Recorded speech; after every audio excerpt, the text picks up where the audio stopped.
like we eat finger foods. All the time. We can eat those finger foods with our hands. It's different with like different textures, like pasta. You know, so we learned the hard way that y'all don't eat rice with your hands. Yeah. But it's just different. Yeah. And then imagine the heat, the temp. Ooh, yeah. Yeah. Let me get this fork.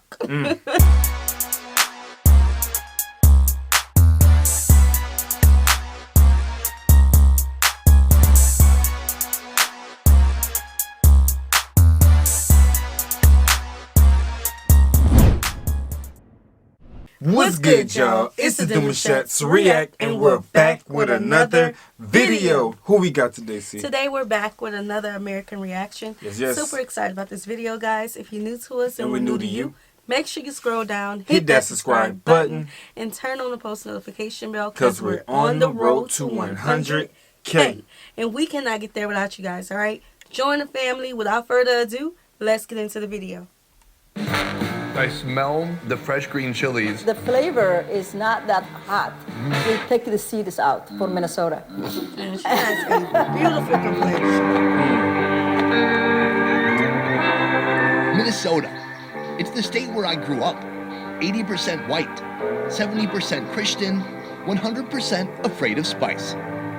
So how does a place like this become home to over 50,000 folks from Somalia, the largest Somali population in the USA? Oh, wow.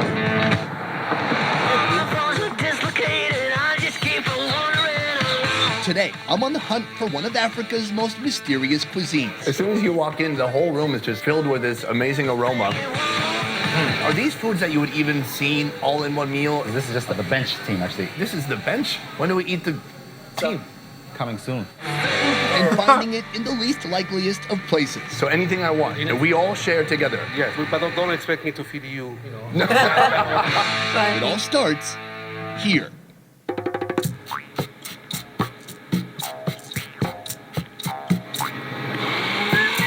If you were walking down the street of a bustling city in Somalia, you would likely come upon street food that looks like this. It's bright, it's spicy. bold, and today it's the perfect culinary entry point. I'm so pumped to be here right now. There's two different foods. They're both kind of a blazed Cheeto orange. Can we try this? Yes. This high-energy blaze orange carb ball can be purchased in Somalia for pennies. It's made by stuffing half a hard-boiled egg into mashed potatoes. Then it's rolled into a ball.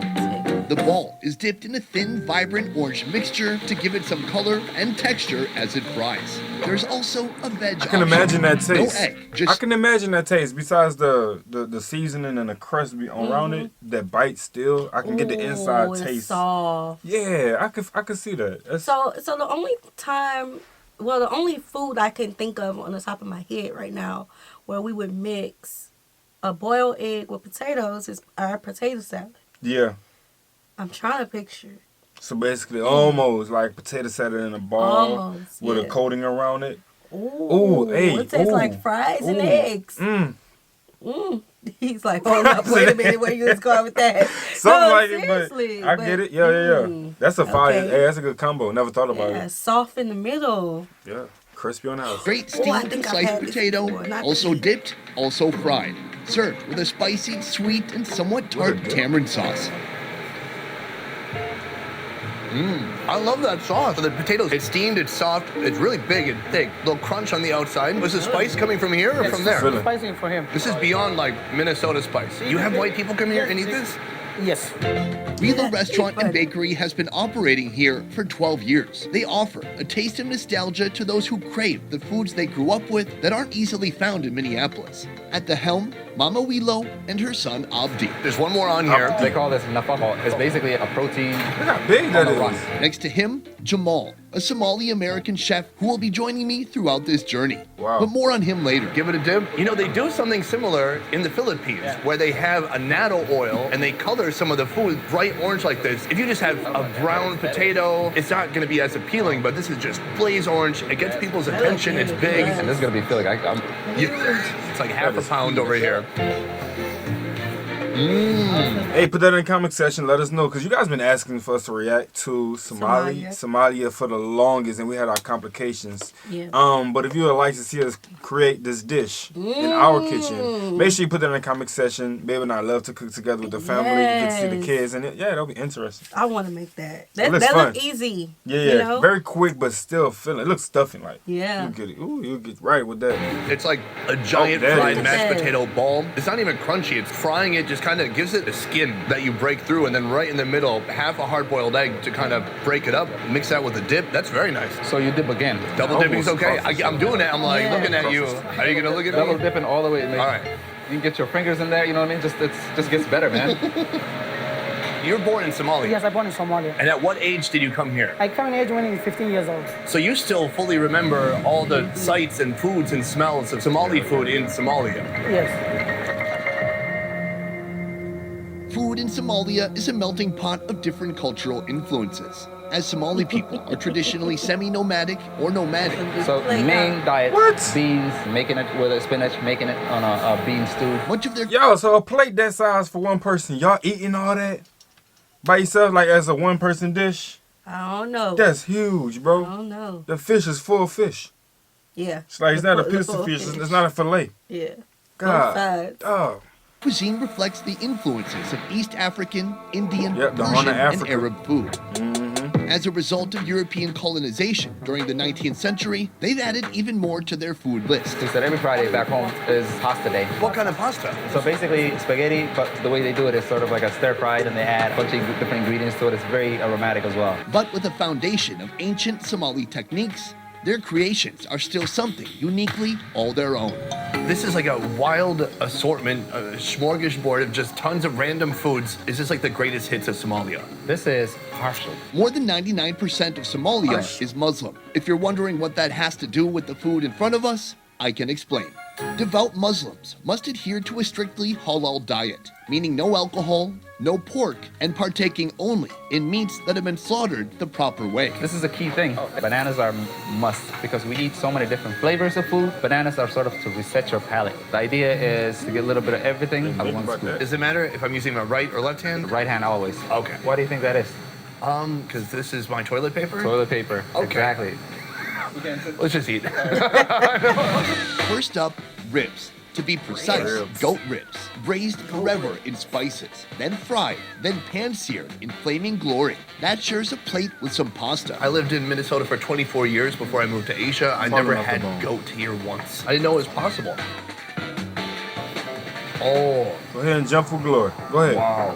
This is heavenly. No gamey taste. No, none at all. Just really. I've had ribs and I've never had a bad plate of ribs ever. Like know. ribs is like A1. If you ever had a bad plate of ribs, man, Yeah. y'all need to go straight to the chef about that one, because ribs should never be a mistake. Yeah. You feel me? Yeah, so this is a different type of rib, though. This is goat rib. Goat we rib. haven't had goat meat at all Yes. yet. Yet. So, Yet. yeah. complete flavor. I'm tempted to say it's smoky, but it's not smoky. It's like you could taste the fire that went into it. I'm sorry, did you mix in spaghetti? So I grabbed the meat. I'll grab the spaghetti. Now you got the banana in there. Jeez. Okay. Yo, It's a learning process. It's okay to suck at new things. Here we go.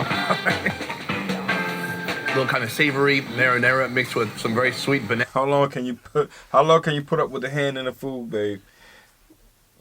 I'll do the After a first while. bite. Yeah. Yeah, I'll do the first bite.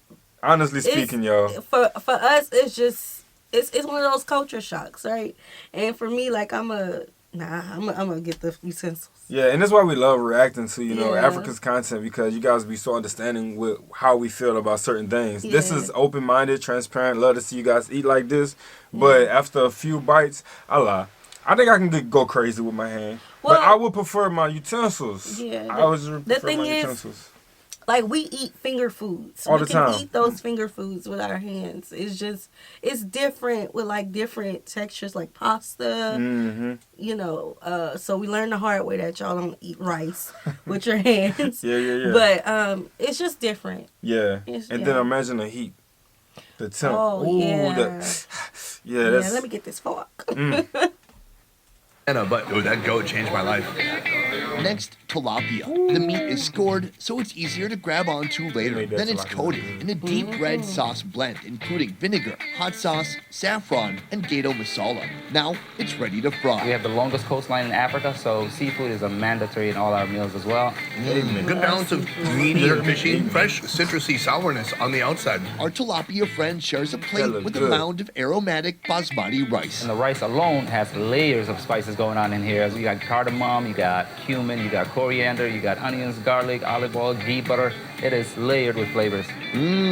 Really fragrant, fresh, aromatic. So I got a question. When you guys eat like that, do y'all think, like, would y'all say yes, it gets messy, or that just comes with it, or you guys actually keep everything in the plate? You know what I'm saying? Because I know I'm a fumble. Like, well, they're rice. experts. Exactly. I know I'm gonna mess it up. Me. So just like we have been taught how to move the food around on our plate, I feel like they are experts. Yeah. You know? That's what's but up. of course, there's some messy eaters. Like taste it up through my nose. I'm starting to see the balance now with the banana, with the citrus, with the cardamom. Like I am genuinely blown away. I didn't know what to expect. I want to talk about you. Absolutely. Jamal is a second-generation Somali American. He's a chef, entrepreneur, and a culinary instructor. But most people know him for his cuisine, which bridges the gap between traditional African food and casual American dining. You were born in Somalia. Right. How long have you been in Minnesota? I moved to Minnesota in '96. I'm so curious. Minnesota has a huge Somali population, actually more than any other state. Any other state. Why Minnesota? No. It do snow. With some of the USA's coldest winters, Minnesota is perhaps the least likely place you'd expect to find tens of thousands of African refugees. Let's back up a bit. In the early 1990s, a civil war broke out in Somalia, forcing an exodus of Somali people who came to the USA over the next few decades. With the help of the State Department and local volunteer resettlement agencies, they were settled all over the country. My family, when we came to Minnesota, we were living in Virginia prior to this, and we just could not fit in. It just seemed too fast-paced, and it wasn't a very accommodating environment. When Somalis relocated to Minnesota for opportunities for minor social services to get your foot into through the door, educational, and all of those things were lining up. So everyone came here gradually from all over the world, not only within America, to come and live, particularly Minnesota, and have this sense of community. So it started because there's more opportunity. More opportunities for sure. And then so many families come, and then there's a tipping point where this is the place to go. That's it.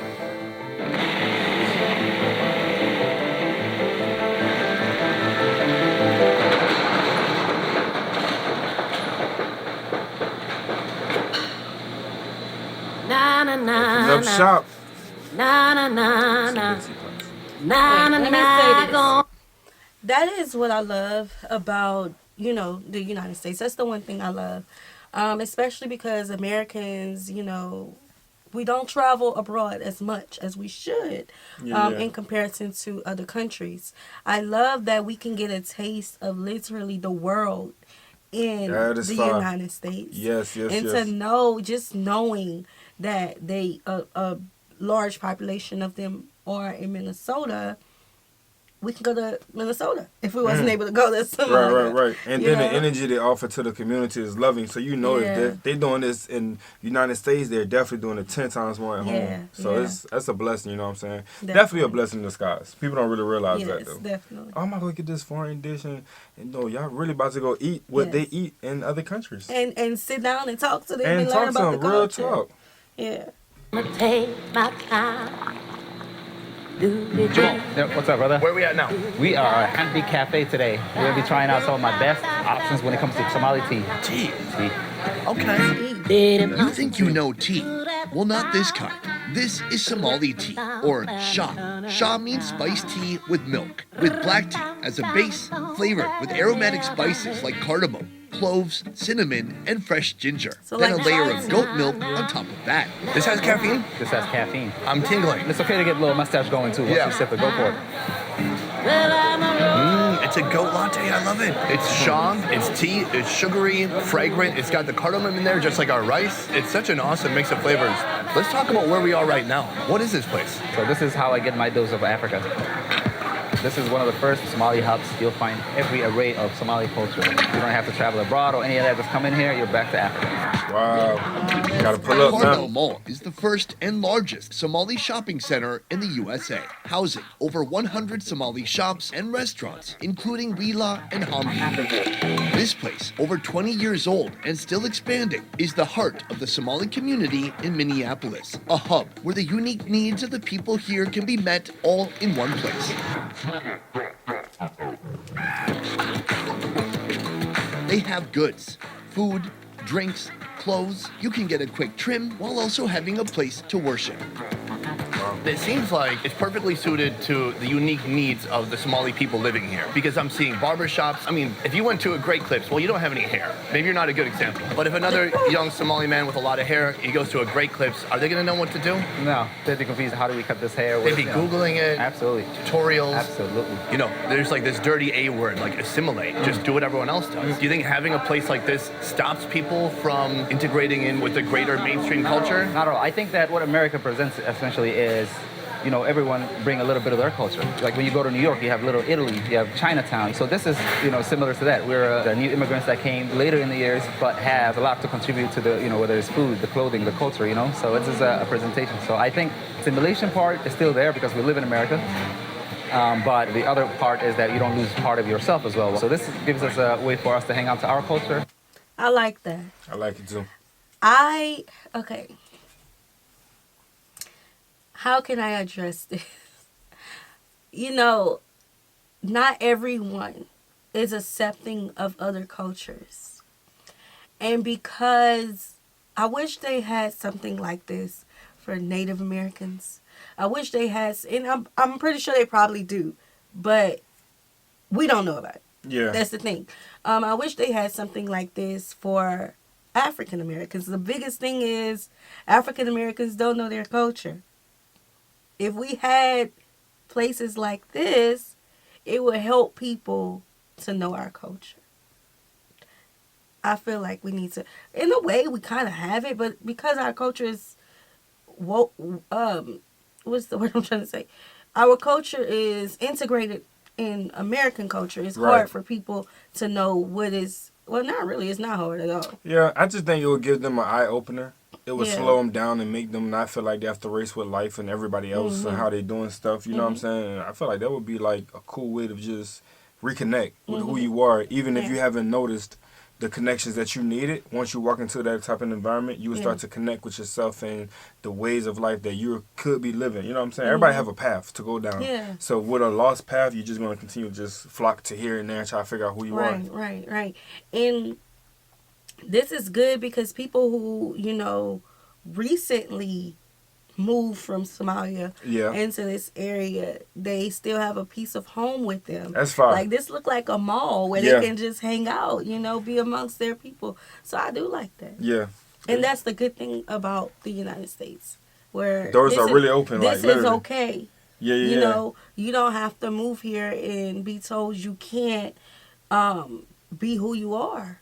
You can literally set up shop. Yeah. Yep. Support our heritage, but also, well, we're not denying that there is another culture outside of ours as well, which is the American culture, which consists of a melting pot of every culture. There are quite possibly no two things more American than immigrants and entrepreneurs.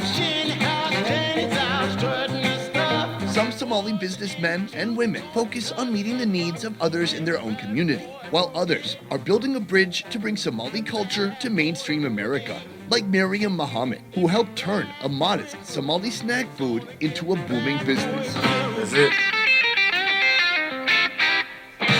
Miriam, thank you so much for having us here. The whole room is just filled with this amazing aroma. I can't wait any longer. Can we try some of these? Yes, please, go ahead. Sambusa. This sumptuous, savory fried pastry looks and sounds a bit similar to the word samosa, India's famous fried and stuffed creation. But this has a twist. Again, another huge dish. Wow. Well, y'all eating right, They use potatoes in the fillings. In our culture, meat is the main dish. Not just any meat. This is beef, and a lot of it. Sauteed chopped onions, seasoned with a mixture of garlic, cumin, ground coriander, crushed red chilies, salt, and turmeric. The flavor is not that salty as well as not hot because we did it for Minnesota. Minnesotans do not like spice. That's what we are told. Stuff the meat inside a wrapper made from wheat flour dough. Fold, then seal it shut, producing a perfect three-dimensional triangle. Deep fry until golden brown, and if at all possible, eat it while it's hot. Oh, there's so much I want to say. Let me just talk about the taste. Amazing, flaky outer crust. When you bite in, you just get a huge mouthful of oily, delicious beef, and then you just get a hit of all those spices working together. It's just such a nice flavor. It's so satisfying. I'm curious, where is this found in Somalia? Is this street food? Is this something people are making at home? And does it have that much beef? Well, not. I mean, so in Somalia, you don't make them every day because it's labor intensive. Sambusa is a favorite in Somali homes during Ramadan, a month where Muslims fast from sunrise to sunset. As kids, we used to wait for that. That's the only time we used to make, and weddings. But this is not the case. In here in the Twin City, people love to eat it all the time. Miriam is the co-founder of Hoya Sambusa after 6 years of operations with the goal of employing and empowering Somali women. Hoya now produces like a mini factory, kicking out 1,000 sambusas daily. 1,000.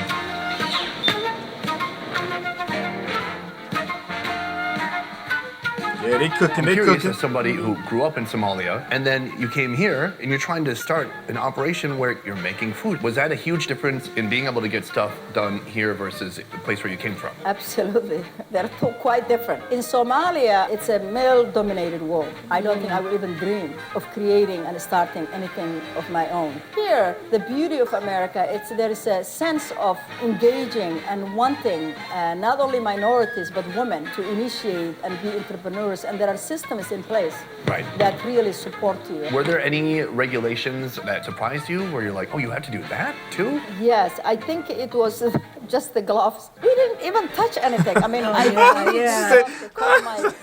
She said it's the gloves. We even touch nothing. I don't know why they want us to put gloves on every time. It's health hazard. Yeah, we're health freaks. Yeah, kinda. health freak. Yeah, it's crazy. We're health freaks, but the food we eat ain't really healthy. We prefer people who's making the food to wear gloves. Any fast food restaurant, and they're not a fast food restaurant, okay? But any restaurant is like mandatory to have gloves on. The health department come through. Touching our food. They gotta see you with these gloves on. Yeah. They gotta see you with the hair nets. Sometimes it's required to wear a mask. You feel me? So all that stuff is just necessary. It's just a way of how we do things. Yeah, but there are nasty people who work in these jobs who are talk not big on hygiene. So, and I'm not saying this particular job. I'm not saying that. And then you pause. What? Because you gotta make sure they know what we're talking about. I'm not saying this business. I'm saying in the restaurant industry, there are people who you gotta school them on hygiene. You know. Yeah. But anyway, I appreciate her initiative to come here, create a business, and employ and empower Somali women. Yeah, and you know what? Another way we can say it though. She bossed up. She came and she bossed up. She leveled up and she took advantage of her opportunities that she had. You can't get around that. Right. That's how you do it. Really support you. Were there any regulations that surprised you where you're like, oh, you have to do that too? Yes, I think it was just the gloves. We didn't even touch anything. I mean, I changed this glove to call my son, and now I have to change the whole thing. In America, food is very, very regulated. It's not something we're so used to it, but we have learned because that's the process for us to create this beautiful thing. Yes. Miriam, thank you so much for sharing your food, but even more sharing your story. Thank you so much. Greasy hands, I'm sorry. Like Miriam, if you're introducing cuisine to a new demographic, you may need to adjust to the local palate. If you're bringing African food to the Midwest, instead of starting with this, are we eating a baby? Yes. you may need to start with this. Imagine Chipotle, but with African flair and Somali spices. Jamal calls it African fast casual. Chef Musa and owner Kahim call it Afro Deli and Grill. Now, I know they just have to have a Somali restaurant somewhere in the South. Because they keep saying spices. Yeah, and y'all want some people to buy some spices? Look over here. We love spices. We eat that every day. Yes. Gotta get some spicy stuff. So if y'all know, let us know. Yeah, come on. Drop that in the comment section. Y'all know what he had. They've been doing this for 11 years with a menu that introduces fresh African flavors to folks in the Twin Cities. There was one African word, maybe you could help me pronounce it. Quesadilla? Is that a Somali word? No, quesadilla is quesadilla. Oh, there's quesadilla. Yes, we had to introduce a little bit of everything because we have a large population of Latinos, but we had the core of our menu. It's East African, it's Somali menu. Minnesota is ever more becoming a state of adventurous eaters, but there are still those who might consider black pepper to be a bit too spicy. If you make original food, somebody from here will be over. Black pepper is spicy? Black pepper? We don't even use black pepper for extra kick. Like, we use it to kind of calm it down. Now let me say, to calm it down, let me tell y'all something. We just purchased black pepper because we was making some dish that required black pepper. All these years, we just purchased it. And I guess it's because we use our Creole seasoning and our Cajun seasoning in our foods a lot, and it already have black pepper with the other peppers and spices that's mixed in it. So, black pepper spicy? We add our peppers in there, and we be like, we add more peppers in there. And we be like, now put that black pepper up. We add more pepper in there. You feel me? So we put black pepper to like blend it out. Yes, like, it gives it a nice balance. You know, make it mellow a little bit. Like, okay, all right, child. Overwhelmed by the spice, by the scents, by everything. So, this restaurant has carefully crafted a culinary experience that's equal parts adventurous and inviting. Their menu fuses African, Mediterranean, and American foods. Sort of like the chop suey, how Chinese people were able to introduce that. Orange chicken, it's not Chinese food, but it's how Chinese American food translates. So this is how Somali American food sort of involves. It's the perfect entry point to, as they say, taste Africa. But I've already tasted Africa, and I want more. I want this. Afro Deli and Grill also caters. What's on the menu? Roasted goat. Cooked whole. Dry rub the outside of the goat with berbere, garlic powder, lemon pepper, cumin, nutmeg, and crushed cardamom. On the inside, moist rub with a mixture of garlic, soy sauce, lemon juice, and bay leaves. Stuff in some carrots, potatoes, celery, and onion. Then roast it in the oven for 6 hours. When you were in Africa, what is the occasion for such an item? Like this? Like an entire goat? Weddings? Special people. Actually, come on now. The baby goats, that's all the special. Not the goats. Are we eating a baby? Yes. Oh, do you know what a baby goat is called? A kid. Oh, yeah. So we're eating kids. But it's allowed kids, okay? I know. We're having a good time.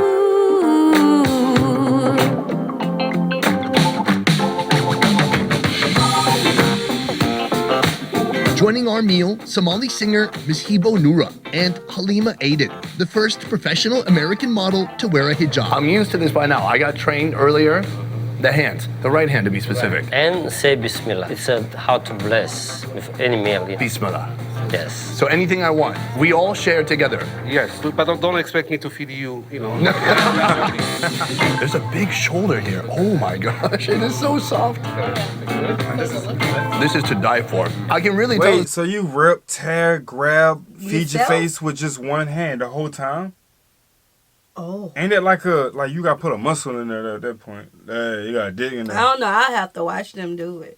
Yeah, good question, y'all. We need them answers. Help us out. It's made with love and time because this meat is not gamey at all. It's soft. The fat has rendered down. Like it's breaking apart in my fingertips. It's so delicious. What did you do? Usually a goat like this, we will marinate it overnight. Let it sit, get the muscles loosen up a little bit, and average 5 to 6 hours to cook it. One thing I notice is when I'm making goat is it's not one of those meats that you can rush. So if you cook it in a high temp, it tenses up. So you have to cook it with intention. You have to cook it with love. You gotta tell it to relax. Take the day off. Yeah. I love that you have a menu that's very accessible, a lot of familiar items on there, but I think you could throw goat meat on there. If we start goat meat serving at the restaurant, the country will be out of goat because we don't have that many goats. Is it hard to get goats here? Yes. We get the thing from Australia and New Zealand. That's what most of the goats come.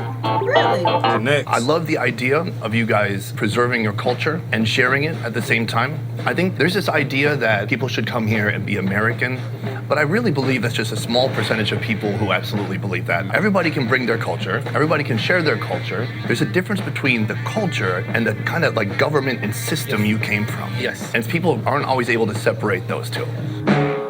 Liberates me from my winter hell. I've got candles and candy. And I think a lot of people, when they speak of cultures, America is a melting pot. It's a bit of every culture. So there's not only just one dimension, but a 360, and I think that every culture brings a little bit of the world together, and that's how we have the full pie. So you keeping that tradition, you bringing it here, it's not taking away from America, it's adding to it. Adding to it. How have you seen the Somali community transform here? We evolved. I remember in 1999, 2000, there were only one community center or prayer of like a masjid. But now we have about maybe 100 community centers. Wow. And museums, restaurants, we have everything. We have clinics, we have coffee shops, gas stations, and we have mainstream restaurants like Afro Deli all over the state. Do you think that's because of the number of Somali people, or is it because of the actions of the people who are here? Actually, this is who we are. Somalis are very entrepreneurial people. Everywhere that we go, we are very visible, very active. So we usually adapt easily in any culture, but at the same time we keep our traditions and cultures and religion. So we stick together, and I think that our success came from community vibe and community culture. Incredible. Guys, thank you so much for spending so much time with me. To you, for making this go on very, very short notice. It's beautiful, it's delicious. This is an incredible experience for me, so thank you. Thank you. Yeah, that's stuck right there. Yeah, before eating all that, I would have y'all see me. Look, wash my hands, y'all. I'm about to let y'all know I'm about to dig in. My nails clean and all. You feel me? Yeah. So I love how at the end, they kind of gave like their little testimony. What we would call a testimony. Testimony, yeah. Them coming here and they sticking together. It's always about community. That is beautiful, man. It's all about unity. It's crazy because it's like real American. Not real. I'm sorry. I apologize for that. Americans. Mm-hmm. Don't stick together. Yeah. Don't stick together. You want to paint the picture? Not as we should. Nah, we have our flaws, and it's just and division, and a lot of division. But other than that, we love this video. Yes. We hope you guys enjoyed it with us. Like this video, subscribe, turn on the post notification bell. We have enabled our super thanks if you like to support the channel that way, as well as our join feature to become a VIP member of the channel. Send in your reaction request to our description box below. We'll see you soon. Peace.